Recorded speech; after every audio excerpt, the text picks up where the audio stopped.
General, we need your help. We're being attacked. Alright, let's go. Guys, we need to fire this cannon now.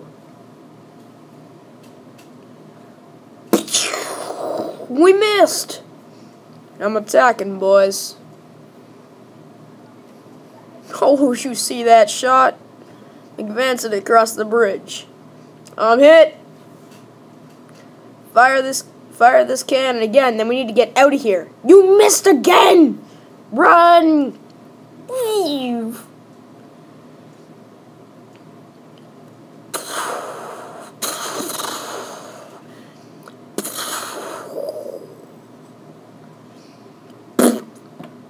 Alright, boys, we're home.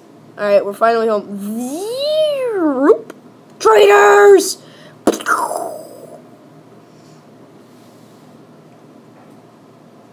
War of 1812. Oh, yeah. Canada crossed the Niagara River and quickly seized Fort Erie.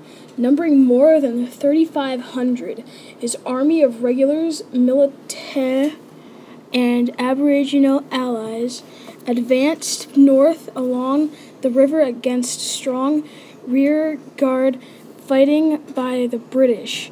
They camping noobs, at Chippewa, and on the afternoon of 25th July Brigade, General Winfield Scott led this brigade about 1,000 strong along the Portage Road towards the intersection of Lundy's Lane within 2 kilometers of the falls at Niagara.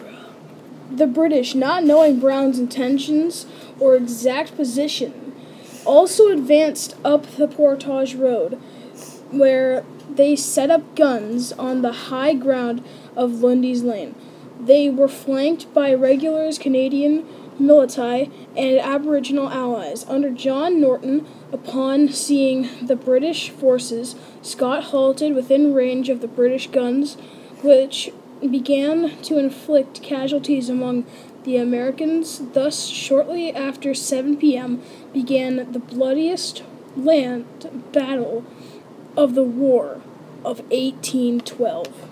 The battle commences. One of Scott's regiments attacked the British left flank, pushed it back, and captured the wounded Major General Phineas Rail. Second in command, under Lieutenant General Gordon Demon, Brown arrived with the rest of his army and launched repeated attacks against the British gunners. Dark fell on bitter hand-to-hand fighting.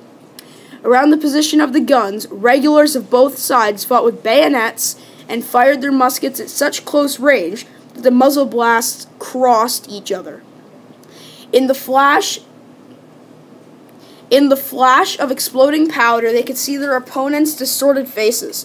The noise, thick black powder, smoke, and screams of men as they were shot or stabbed must have seemed like a vision of hell.